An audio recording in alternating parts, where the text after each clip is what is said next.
Que a graça e a paz de Deus, o nosso Pai, esteja com cada um de nós, hoje e sempre. Amém. A alegria da reconciliação na graça de Deus.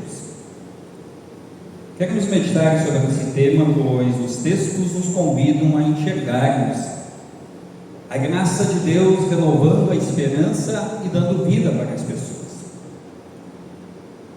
E falar a respeito da abundância da graça de Deus, da reconciliação, é algo indescritível que só pode ser possível para os filhos de Deus.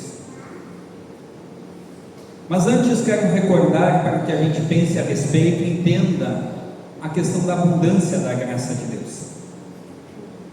E todos nós vamos de concordar comigo,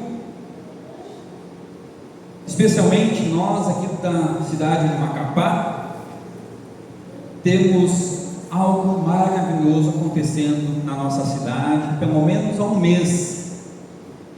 Estamos numa época de abundância em toda a cidade. Sim, Macapá vive uma abundância de certo modo que é escasso na grande maioria das cidades do Brasil afora. Você saberia me dizer que abundância é essa?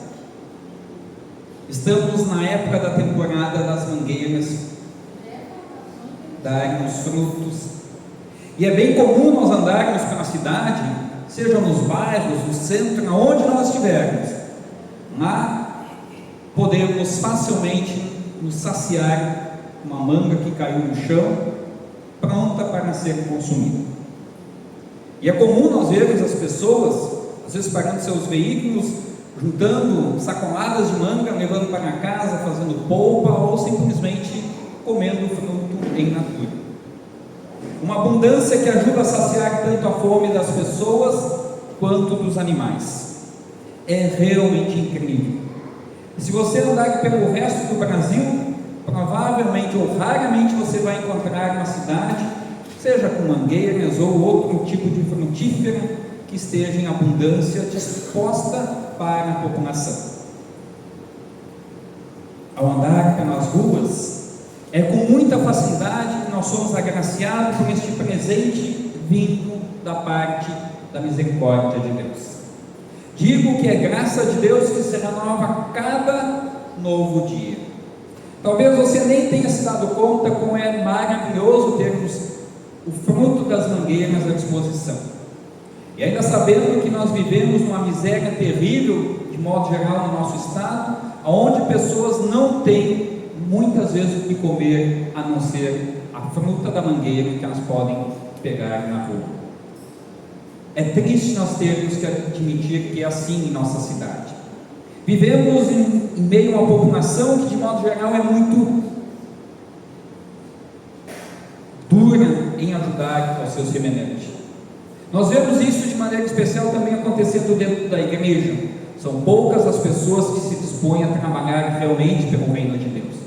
E isso é reflexo daquilo que elas vivem no seu dia a dia, pois acham que a igreja é a função do pastor apenas cuidar, zelar para que ela esteja de pé. Muitos têm esse triste entendimento, e não é assim. Pois se nós somos cristãos e somos renovados pela graça de Deus, para então lá fora praticarmos esta graça que nos renovou e nos transformou.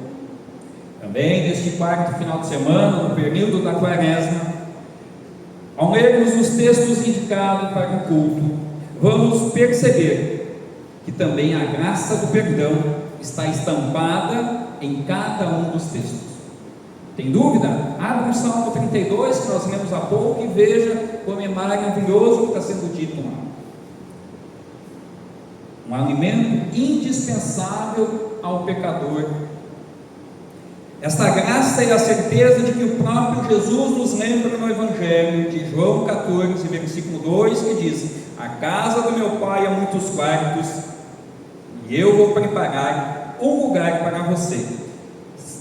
Se não fosse assim, eu lhes teria dito. Por isso, neste quarto domingo da quaresma, a palavra de Deus nos convida a refletir sobre um dos aspectos mais profundos e transformadores da fé cristã. a reconciliação de Deus com o pecador mediante Jesus Cristo, uma reconciliação que traz paz. O que significa ser reconciliado com Deus? Os textos que lemos hoje nos apresentam diferentes perspectivas. Os textos que lemos hoje nos apresentam perspectivas desta jornada que acontece por meio da obra de Deus em nossa vida. Por exemplo, o Salmo 32 fala da alegria do perdão. Isaías, que nós ouvimos há pouco, celebra a salvação com louvor. Paulo, por sua vez, no texto de 2 Coríntios 5, lembra do ministério da reconciliação. E Jesus, através da parábola do filho pródigo ou do filho perdido, nos lembra a profundidade da graça de Deus, que nós temos dificuldade em aceitar e até mesmo de conceber que essa graça está à nossa disposição. Queremos percorrer cada um desses textos e compreendermos como Deus está falando conosco. E vamos começar então pelo Salmo 32. Você pode abrir a sua Bíblia. Acompanhe para que você não se perca nesta caminhada. O Salmo 32 exalta e fala a respeito da importância da reconciliação com Deus mediante a confissão de pecados. O salmista, ao escrever o salmo, relatando a sua alegria de ter sido perdoado, também nos permite enxergar com muita nitidez o quão danoso é não assumir a culpa do pecado. Temos visto famílias destruídas, pois não perdoam e não aceitam o perdão um dos outros. Temos visto os casais em pé de guerra constantemente, disputando o amor dos filhos através de chantagem, pois não existe perdão, não reconhecem a reconciliação que Deus concede. O salmista nos lembra que ninguém consegue ter paz se não confessar o seu pecado. Só quem já passou ou está passando por isso sabe que o pecado não confessado traz canseira e muita dor no fundo da alma. E não se confessar pecador é um instrumento poderoso do qual o diabo se aproveita para nos importunar e ferir, dilacerar a nossa alma. Talvez você olhe para alguém e veja até dando um sorriso, mas não consegue ver a dimensão que o pecado tem trazido de danos à vida e à esperança dessas pessoas. Todavia, a bem-aventurança do perdão, uma alegria incomparável melhor do que o choro e a dor.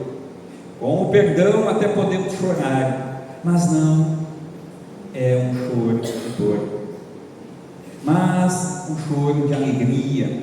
É um choro involuntário, misturado ao contentamento e satisfação, um choro que não precisa ser consolado, não precisa ser enxugado as lágrimas, deixe-as rolar pelo rosto, pois é um choro de satisfação plena, um choro de alívio. Somente a graça do perdão pode fazer isso na vida do pecador.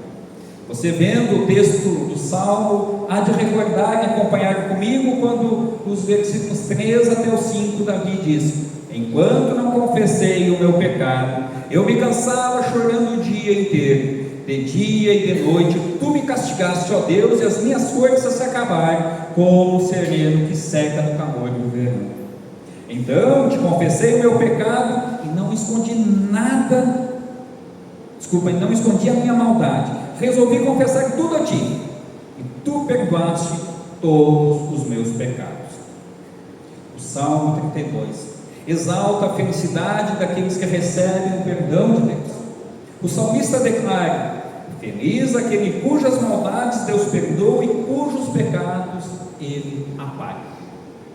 Este texto nos ensina que esconder nossas falhas leva ao sofrimento espiritual, mas confessar os nossos pecados nos traz cura e alívio.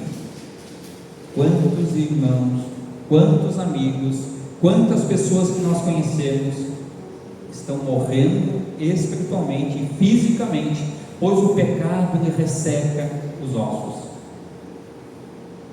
pecado destrói a esperança, destrói a confiança. O salmista nos convida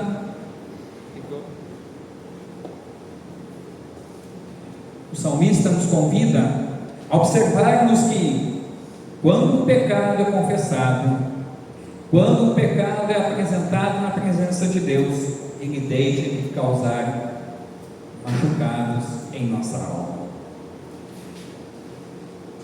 Este texto do Salmo 32 nos ensina que esconder as nossas falhas, além de trazer o sofrimento espiritual, vai consumindo o nosso corpo e vai nos dando a certeza de que não há esperança para o futuro.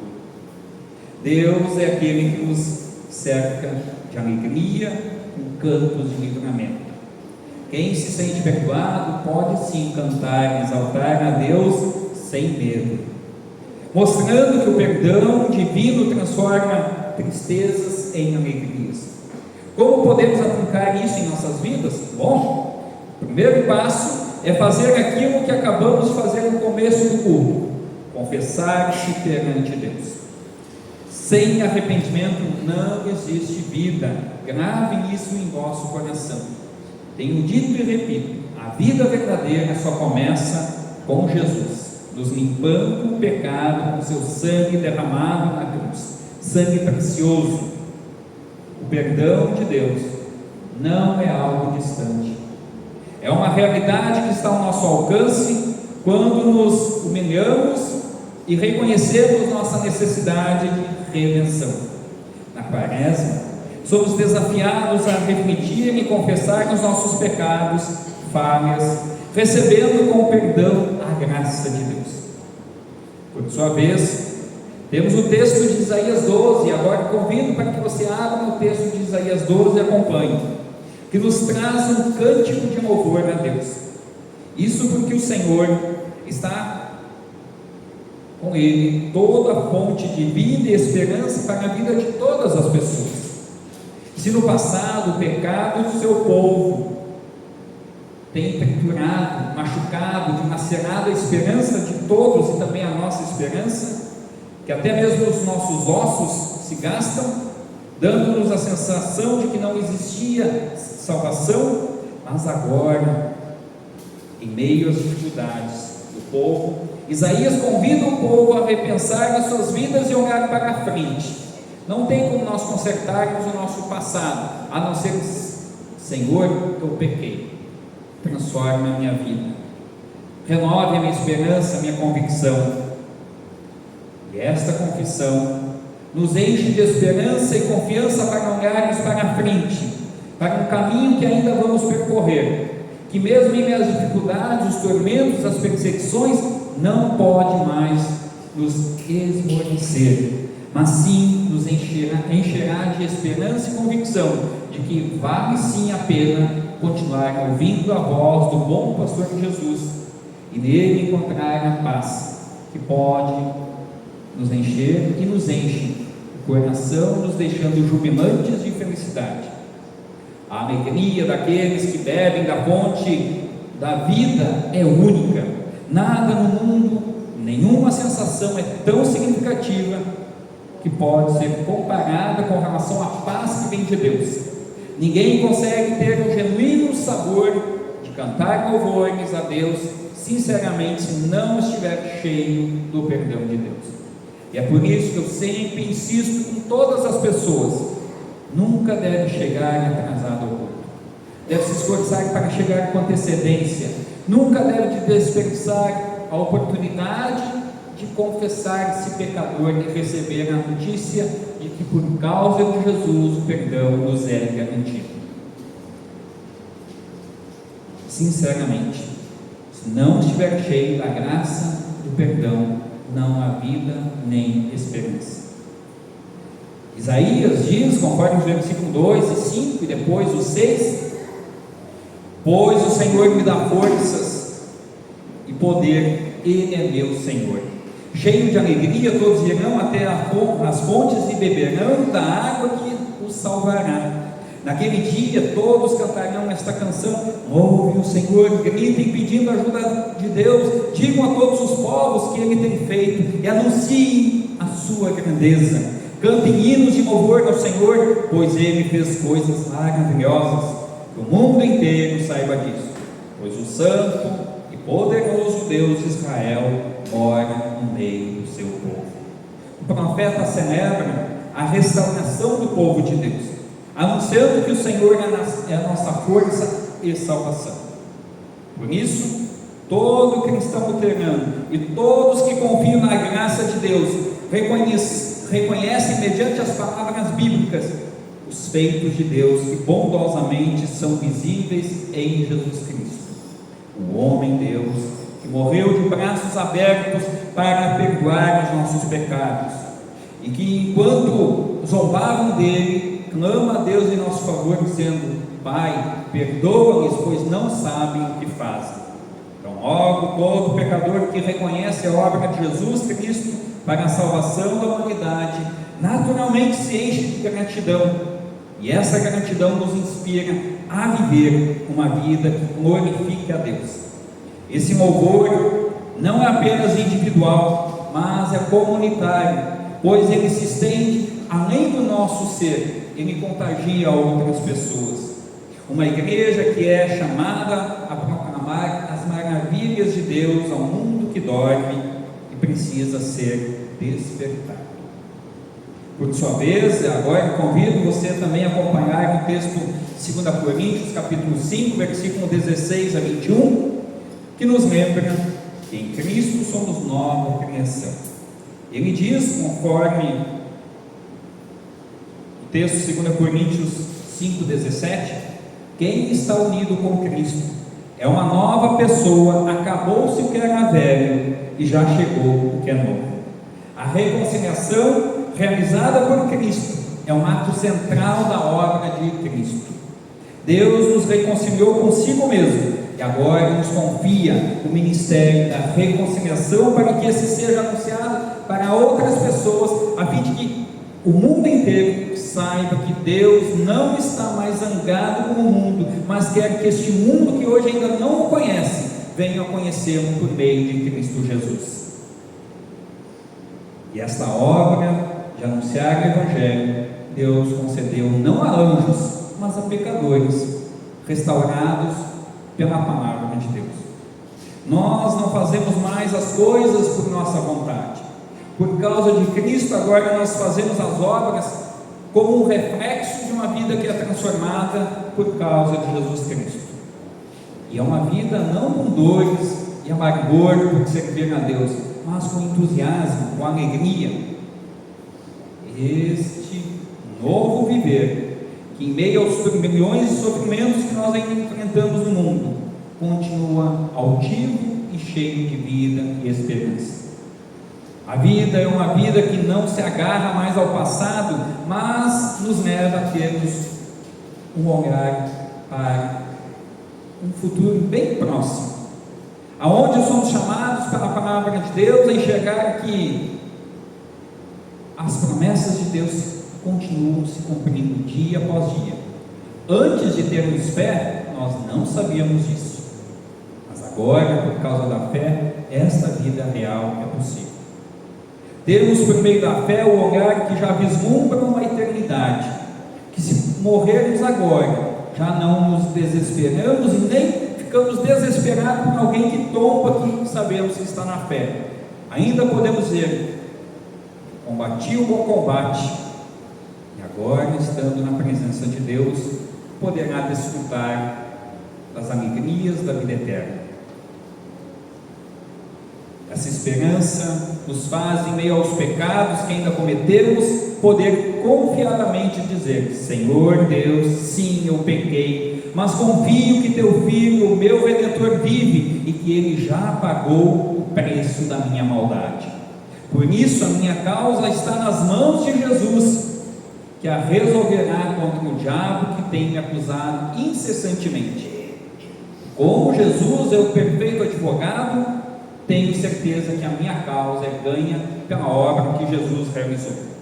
Também podemos dizer: Senhor Deus, sou grato, a tua graça é tão abundante que até mesmo o teu Espírito Santo está intercedendo em meu favor. É isso que nós temos por certeza, conforme Romanos 8:26.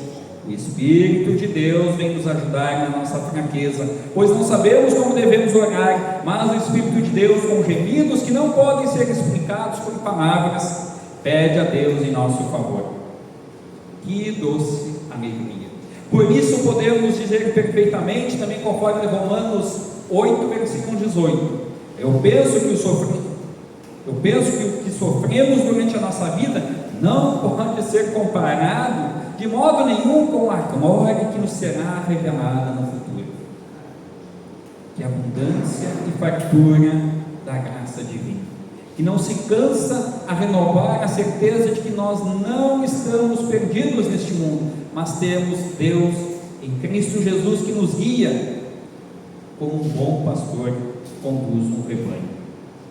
Por isso, ao termos sido salvos por Cristo, também dele recebemos uma incumbência enquanto não chegar o dia do juízo final. Enquanto nós existirmos, nós temos uma função toda especial: sermos embaixadores de Cristo neste mundo, e assim levar essa mensagem ao mundo para que o mundo saiba quem é Jesus. E a mensagem é clara, segundo Paulo, em 2 Coríntios 5, versículo 19 até o versículo 20.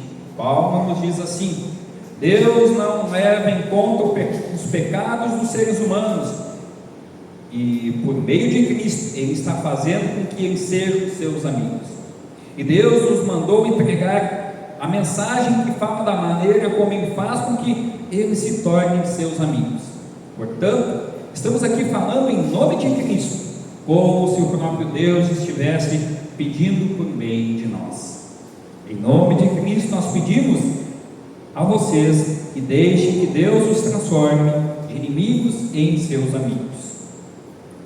Então logo fica claro que o perdão não é apenas algo que recebemos, mas é algo que somos chamados a compartilhar. Tanto é que nós falamos na oração do Pai Nosso, ensinada por Jesus: perdoa as nossas dívidas, assim como nós perdoamos aos nossos devedores.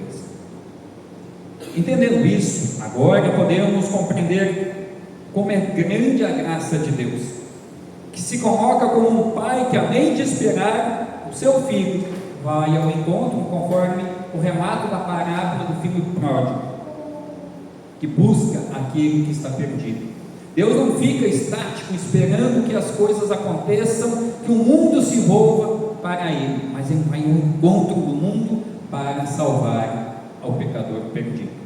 A parábola do filho perdido, ou do filho pródigo, registrada em Lucas capítulo 15, versículos 11 até o 32, é sem dúvida uma das parábolas mais conhecidas entre as parábolas dos evangelhos. Ali temos uma descrição perfeita de quem é o ser humano, também de quem é Deus. Um Deus que se coloca como um verdadeiro pai, um pai que quer ter seus filhos ao seu redor. Qual pai que não quer ver seus filhos à sua volta? Se os pais humanos já têm essa tendência de desejar a presença próxima dos seus filhos, não que estejam somente na sua casa, mas que estejam próximos, Deus vai além e quer nós junto dele todo o tempo. Um Deus que se coloca ao nosso lado para cuidar de cada um de nós. Também esta parábola deste Deus amoroso expõe a dura realidade de cada um de nós, que acha que podemos ficar longe da casa de Deus Pai e ainda assim achar que vai sobreviver. Se você recorda o relato, o filho, achando que tinha domínio sobre a sua vida, se envolveu com tudo que é coisa errada, e até mesmo nem a comida dos porcos ele podia comer. Então, que bom que em meio ao sofrimento pôde dizer: se até os empregados do meu pai têm fartura, por que eu não haveria de ser recebido? Mas vou me colocar como um servo. Às vezes o sofrimento em nossa vida é necessário, para que a gente possa ver quão generoso é esse Deus de amor que vem ao nosso encontro, pois muitas vezes temos dificuldade em reconhecer a sua graça. Tem irmãos na fé que muitas vezes vão na igreja só quando estão desempregados, pedem oração para ter um trabalho. Só quando tem alguém na família que está doente, vamos orar por um fulano. Há um respingo de melhora, ou um trabalho, ou uma melhora na saúde, e nunca mais botam os pés na igreja, até que novamente comecem a passar por dificuldades. E pensando nesse sentido, todos nós em algum momento já fizemos ou nos importamos mais em estar nos cultos, ouvir a palavra de Deus e comungar mais, quando, como se diz, o calcanhar sente aquela pedrinha no sapato que machuca e nos dilacera a alma e a esperança. Não deveria ser assim. Deveríamos dia após dia desejar estar na casa de Deus. Meus irmãos, todavia esta parábola também é um doce recorte da essência do próprio Deus, que vai ao encontro para levar para a casa aquele pecador machucado, perdido, aquele filho que ele anseia dia e noite para que esteja em sua presença. O próprio pai prepara um banquete ao filho arrependido, muito similar ao relato descrito, por exemplo, no Salmo 23, quando o salmista pede para que o bom pastor prepare um banquete para ele, a fim de que possa ser visto como este bom pastor Jesus é realmente bom. Assim, o Pai citado na parábola é o próprio Deus, que nos convida a estar junto dele e desfrutar do banquete que ele tem para nós. O mundo diz: não quis obedecer, se vire, andou com eu, se envolveu em confusão, aguente as consequências. Mas Deus deseja, na verdade, que nós nem nos envolvamos com situações difíceis. Por isso ele diz: filho, fica em casa, tudo isso que é meu, é teu.